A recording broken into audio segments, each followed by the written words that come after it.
La majorité des pays du monde, immense majorité, sont des pays conquis. La mosquée, elle est construite sur notre temple. On les laisse ici parmi nous. 2 millions d'Arabes. Idbah al-Yaoud, comme ils disent en arabe. Égorgeons les Juifs. Ils ne payent pas l'électricité. Ils ne payent pas l'eau. Ils ne payent pas l'eau. C'est nous qu'on leur donne, gratuit. Soit on fait la paix, soit vous fichez le camp, soit on fait la guerre.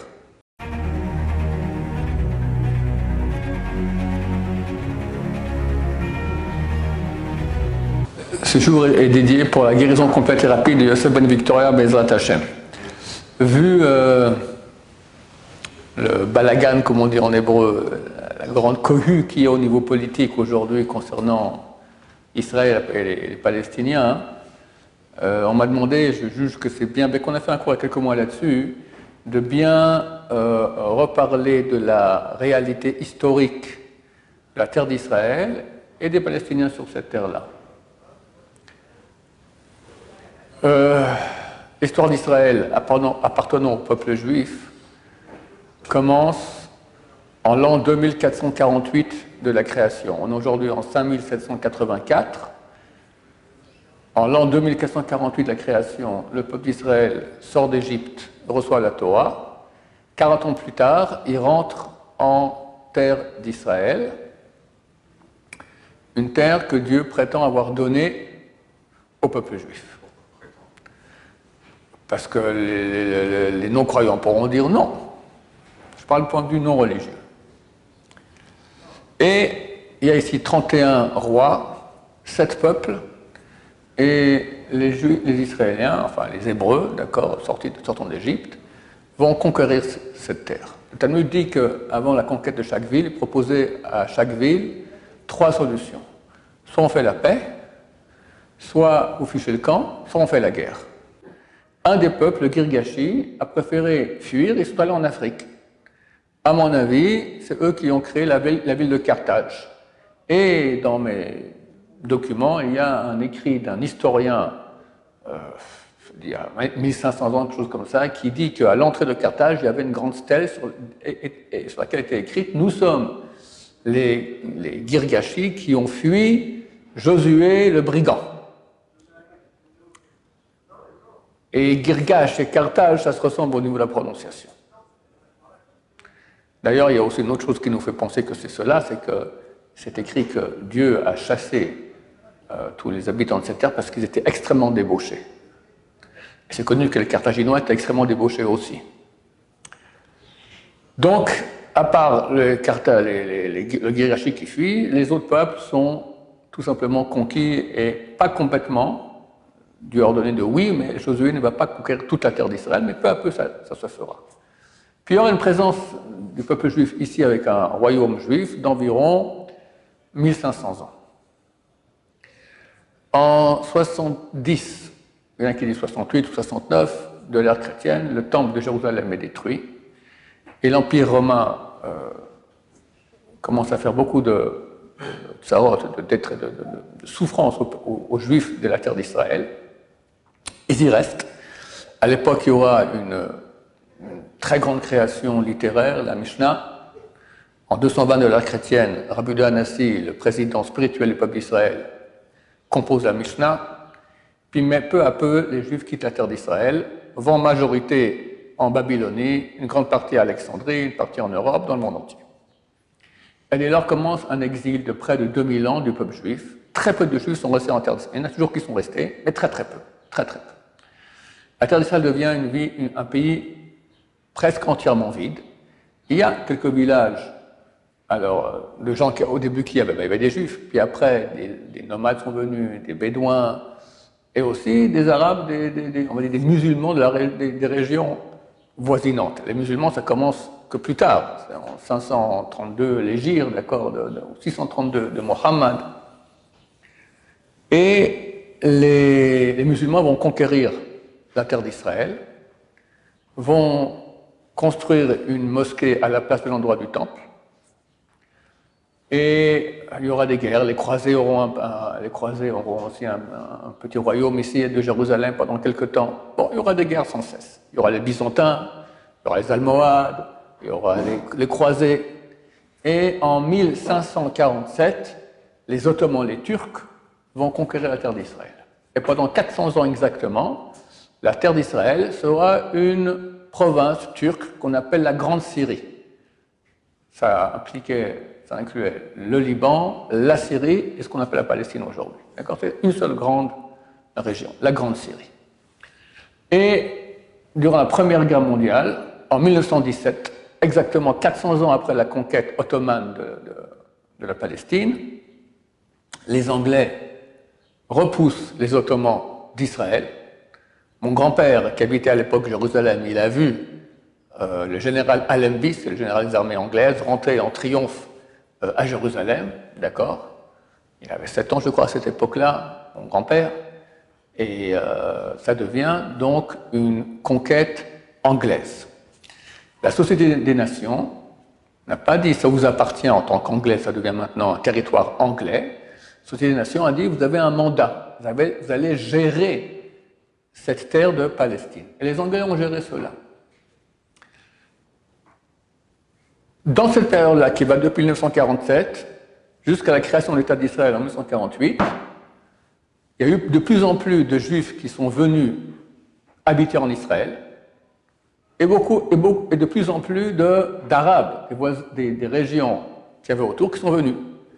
Certains disent, vu qu'il y avait beaucoup de Juifs qui ont commencé à faire du commerce, il y avait un meilleur commerce, etc., et les payes de travail ici étaient plus élevées pour les Arabes ici en Israël, 2 fois plus que dans les pays voisins.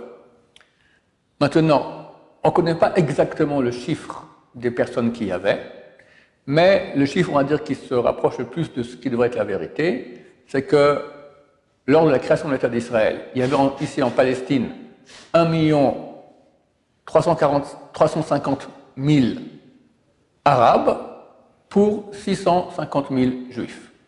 On est à peu près 2 tiers, 1 tiers. C'était le 29 novembre 1947, l'ONU vote qu'on va partager cette terre en 2, ou en 1 tiers, 2 tiers. Une partie pour les Juifs, une partie pour les Arabes. Quelques mois plus tard, le 14 mai 1948, c'était 1 jour avant que le mandat britannique s'arrête, Ben Gurion, le chef du mouvement sioniste mondial, avec Chaim Weizmann, annonce la création d'un État juif. Larmes, bonheur, parce qu'après 2000 ans où on était un peuple exilé, spolié, persécuté, on a un État à nous. Beaucoup de bonheur pour ce moment-là. Le même jour, pas les 2 tiers palestiniens qui étaient ici en Israël qui avaient droit à une terre, mais les pays des alentours, l'Égypte, la Jordanie, le Liban, la Syrie et l'Irak, envoient leurs soldats, leurs armées, conquérir la Palestine. Ils n'acceptent pas qu'il y ait ici un pays donné aux Juifs. Ce n'est pas les Palestiniens qui ont fait ça, c'est les Arabes. Le jour même, pour voir, j'ai les coupures de journaux de l'époque, donc c'est très clair, ils sont partis en guerre.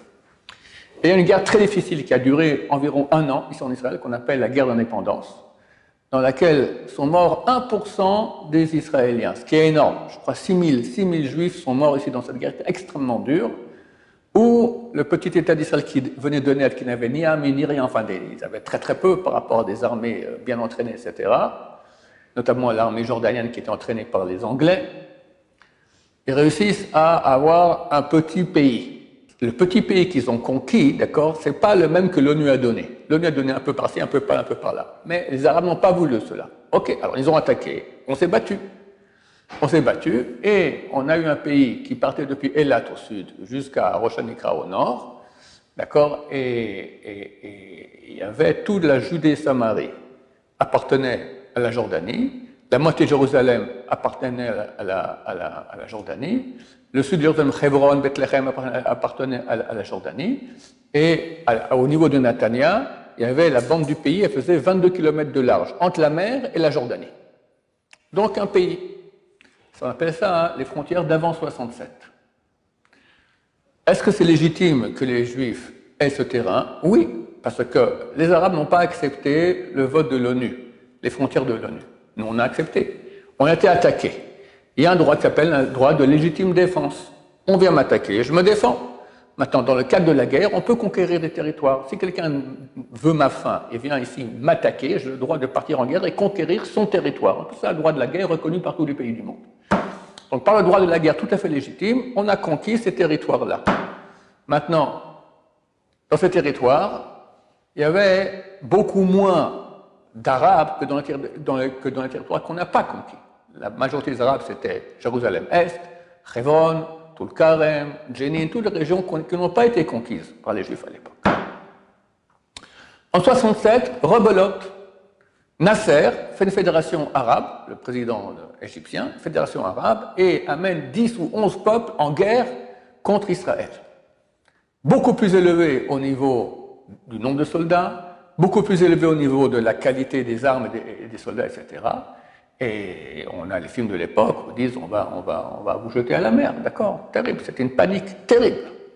Et Dieu fait un miracle extraordinaire. En 6 jours, la petite armée israélienne conquit toute la péninsule du Sinaï, toutes les régions de Judée et Samarie, et le Golan lui-même, qui appartenait à la Syrie. Ce sont les frontières à peu près actuelles qu'il y a aujourd'hui en Israël, sont le Sinaï. Le Sinaï était rendu aux Égyptiens. Pas rendu, offert. Maintenant, de nouveau ici, ces territoires conquis, c'est tout à fait légitime. Tu viens m'attaquer avec des armées beaucoup plus grandes, importantes que la mienne. Je me défends, et je conquiers le territoire pour avoir une zone tampon. Hein? Comme l'Alsace et la Lorraine, comme tous les pays du monde. Et comme je répétais dans un cours dernièrement, la majorité des pays du monde, immense majorité, sont des pays conquis. Tous les pays d'Amérique du Sud, c'était conquis par les Espagnols. Tous les pays d'Amérique du Nord, c'est conquis par les Anglais, etc. Une grande partie de l'Asie aussi. La France a été conquise par les Francs, aux pauvres Gaulois, d'accord, plus qu'un petit village, il n'y avait plus que Obélix et Astérix, et alors, tous les autres ont été conquis par les Francs. Idem, tous les pays d'Europe, d'accord, donc il y a eu les Francs, il y a eu les Ostrogoths, il y a eu les Visigoths, il y a eu les Vandales, d'accord, tout ça ce sont des pays, des peuples indo-européens qui sont venus des régions indo-européennes, où c'est beaucoup Israël, parce que c'est chez nous que les Français, les Cananéens sont allés en France, et ont conquis ces régions-là. D'accord? Et jamais on a vu quelqu'un leur dire, écoutez, nous les Gaulois, on veut de nouveau notre territoire qui nous appartenait. Nous, on revient sur notre terre. Cette terre-là, elle prouve sans cesse qu'elle est la nôtre. Partout où tu vas, tu grattes un peu la terre, tu trouves des vestiges, des pièces d'il y a 2000 ans, des bâtiments, des mikvés, d'accord? La mosquée, elle est construite sur notre temple, d'accord? Ici, on va aller dans 2-3 jours à Shmuel Hanavi, le prophète, d'accord? Il y a une mosquée, dessous, il y a une synagogue, dessous! Si la synagogue était sur la mosquée, on peut dire la mosquée était avant, mais elle est dessous. Qu'est-ce qu'on peut faire? D'accord? C'est comme ça. On était avant, c'est évident. Donc on vient sur nos terres. Si on avait été pas sympa, on aurait dit aux Palestiniens, écoutez les potes, on vous a laissé maintenant pendant 2000 ans cette terre-là, vous n'étiez même pas ici, c'était pas à vous.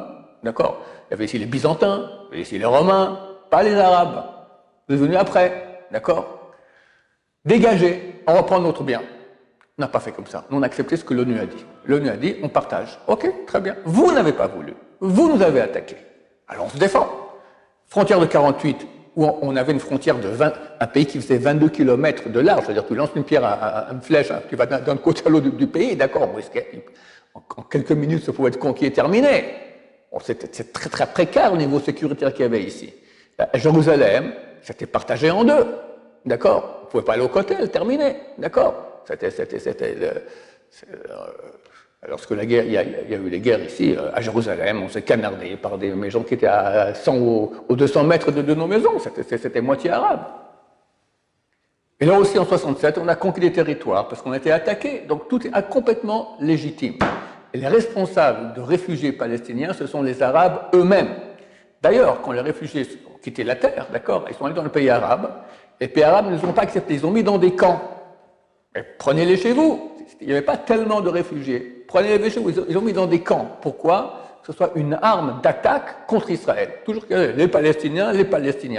Ben, nous, on leur répond, regardez avec vos frères arabes, d'accord? Vous nous avez attaqué. On vous a donné un pays. La moitié du pays était pour vous. L'ONU a accepté. Nous, on a accepté. Pourquoi vous n'avez pas accepté? C'est pas de notre faute. Vous avez attaqué. Tu veux ma mort? Je peux me laisser la Torah dire, tout le monde est d'accord. C'est celui qui vient, qui se lève pour te tuer. Lève-toi pour le tuer en premier. Tu te bats contre moi. Je me bats. Et plusieurs fois. La péninsule du Sinaï, on l'a rendue plusieurs fois. Il y a eu une conquête du Sinaï en 56, il y a eu une en 67, d'accord? Et on l'a rendu, chaque fois on l'a rendu, pour avoir la paix. Donc, tous ceux qui disent que la présence juive en Palestine n'est pas légitime, d'après ce que je dis, qui sont des faits tout à fait historiques, elle est complètement légitime. Sans parler que c'est une terre qui nous appartenait il y a 3000 ans, et c'est resté depuis 3000 ans. Mais même sans cela, si on enlève tout le passé, on regarde rien que l'époque moderne, il y avait le mandat britannique, les Juifs sont venus en partie d'Europe, en partie des pays arabes qui étaient autour, lentement sont venus. Mon arrière-grand-père, il est monté en 1873 d'Ouzbékistan, de Tachkent et Samarcande. Lui et sa femme, ils sont venus en Israël. C'était bien avant la fin du mandat britannique. Ils sont installés à Jérusalem, ils ont créé tout un quartier, d'accord? Donc des Juifs sont venus, des Arabes sont venus. Et après, l'ONU, intelligemment, a partagé en deux. Vous voulez pas du partage? Eh ben, tant pis pour vous, mon cher ami. Voilà. Pour nous attaquer, encore une fois, quand en 48, en 67, on se défend, tout à fait normal. Voilà. Des questions? Gaza, ça ne nous appartenait pas. Ça n'a jamais été donné, ni dans le partage de l'ONU. Gaza, ça a toujours appartenu, ça même pas parti. Ce qui est intéressant, c'est que Dieu a fait en quelque sorte que durant ces guerres-là, on a plus ou moins les frontières de la terre d'Israël qui sont d'après la Torah, qui sont saintes. D'accord? Gaza, ça ne fait pas partie d'Israël. Et ça jamais, alors on l'a conquis aussi, mais on l'a rendu, d'accord? On ne voulait pas avoir 2 millions de Palestiniens à devoir gérer. Il y a un temps où effectivement, c'était possession israélienne. Moi, quand j'étais, enfin, combien, 20, 30 ans, je ne sais plus, on partait en vacances à Gaza, au bord de la plage. Ils ont des plages fantastiques là-bas à Gaza. Si les Gazaouis prenaient tout l'argent que l'ONU leur donne, des millions de milliards, d'accord, Annie et ses frères, je crois, ou ses fils, ils font partie des fortunes les plus grandes au monde. Des milliards, ils ont dans la poche que les pays donnent pour aider les Palestiniens, ça va dans leur poche. Si ça passait vraiment pour construire, et d'abord il y a aussi des quartiers extraordinaires à Gaza, d'accord, mais ils ont là-bas des plages. Mais je crois que les plus belles plages du monde peuvent pâlir à côté des plages qu'il y a là-bas à Gaza. Ils auraient pu faire une région de tourisme extraordinaire, mais ils ne veulent pas. Ils ont dans la tête une seule chose, on va descendre les Juifs, d'accord? Pauvre type. Voilà. Et quand les nations parlent de colons pour les Juifs qui sont restés de Samarie? Alors, les nations parlent de colons qui vont habiter dans la Judée et Samarie. Judée et Samarie étaient conquises durant la guerre des 6 jours de façon légitime. Donc, ce ne sont pas des colons, ce sont des gens qui vont habiter chez eux, dans un pays qui nous appartenait il y a 3000 ans aussi. En vertu de quel droit? Ça s'appelle le droit de la guerre. Tu m'as attaqué, je me défends. Et dis merci. Imaginez le contraire. S'il y avait une guerre maintenant dans un pays, voilà, les Juifs de Syrie se réveillent, et tac, aussi ils font la guerre contre les Syriens. Les Syriens vont conquérir les territoires où il y a les Juifs. Qu'est-ce qu'ils auraient fait? Il n'y aura plus aucun Juif vivant, mais c'est évident, c'est évident. Nous, on est gentils, on les laisse. On les laisse ici parmi nous, 2 millions d'Arabes. Quel Arabe aurait fait ça? Ils auraient tous égorgé. Idbah al-Yaoud, comme ils disent en arabe. Égorgeons les Juifs, d'accord? Nous, on les laisse. On dit merci. Et combien les Palestiniens, demandez aux Palestiniens s'ils sont contents ici. La majorité est très contente. Ils sont bien mieux rémunérés. Ils ont des conditions d'éducation et sociale et de santé bien préférables à leurs voisins qui sont dans les autres pays. Ils sont très contents comme ça. Simplement, on leur fait un matraquage médiatique. Les ennemis du monde, d'accord, c'est les Juifs, battez-vous contre eux. Et nous, on accepte, on se fait descendre, on accepte, on se fait descendre. On est trop bon. Des questions sur le sujet? Encore, c'est bon. Tov, j'espère que... Une roi? Ouais, de l'ONU, alors? D'abord, on sait qu'ils sont complices très souvent avec les... C'est des réfugiés, lui. On parle plus de réfugiés. Si Gaza, c'est chez eux. Ils ne sont pas réfugiés, ils sont chez eux, finalement. Ouais, c'est fini, les réfugiés. Il y a tous les camps de réfugiés, ça n'existe plus depuis longtemps. Il y a 40 ans, ça existait, c'est fini. On touche des subventions de l'ONU. Oui, il y a énormément d'argent, parce que c'est à la mode comme ça. Et comme je dis, ils les mettent dans la poche, ils l'utilisent pour faire des souterrains, des armes, des machins. Voilà. Les tunnels qu'on fait, le réseau de tunnels qu'on fait le Hamas à Gaza, ça vaut des milliards. C'est inimaginable, inimaginable. Au lieu d'aider les vrais Gazaouis, il y en a qui ont faim, bien sûr, mais ce n'est pas à cause de nous, encore une fois. Et nous, on leur donne l'électricité, on leur donne à manger, on leur donne à boire. Les Arabes qu'il y a ici, enfin, je vous parle maintenant et je vois Shoafat, Ramallah et Shoafat. Ils ne payent pas l'électricité, ils ne payent pas l'eau, C'est nous qu'on leur donne, gratuit. Pourquoi? Parce que si on leur demande, ils vont faire une révolution. Bon, alors ok, allez, on vous donne gratuit, on préfère rester tranquille, vous donner. Non, mais c'est le monde à l'envers. Quelqu'un ici, que les gens sachent ici, quelqu'un qui fait des études de médecine en Israël, d'accord, ici à Jérusalem, alors il doit faire des psychotechniques, des psychosométriques, des psychométriques. Pour arriver à être accepté, il faut une note très élevée, je crois 750. Si tu es arabe, 550, ça suffit, tu peux rentrer. Du favoritisme pro-arabe. Va à Dasan Karem, on parle arabe, plus que l'hébreu là-bas. Quelqu'un qui est, je connais des médecins, il m'a dit, je suis juif, je ne peux pas avancer là-bas à l'hôpital. Il est parti en Inde pour avancer. Tu es arabe, tu avanceras, tu deviendras médecin-chef, etc., tu vas monter. Tu es juif, bloqué. Donc on est dans un pays pro-arabe. Et néanmoins, on nous tombe dessus comme ça du monde entier. C'est absurde, absurde. Voilà.